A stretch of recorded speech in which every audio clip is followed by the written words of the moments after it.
Network News. Mag-live-in partner na sakay ng motorsiklo patay matapos mabangga ng isang van sa Katanawan, Quezon. Detalye ng balitang yan mula kay Idol Edgardo Maceda ng IFM Lucena. RMN Live Report.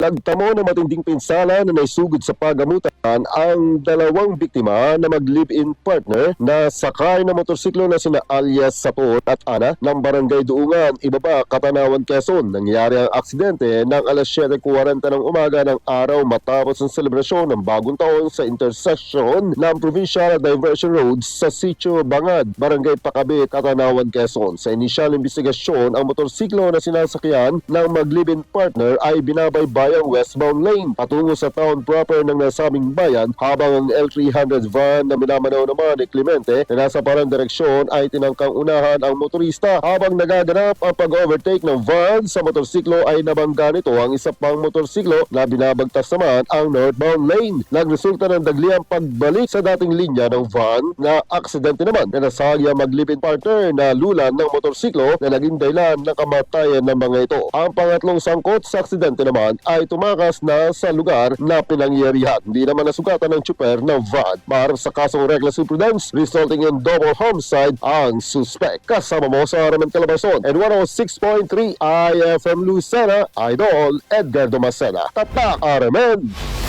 RMN Network News.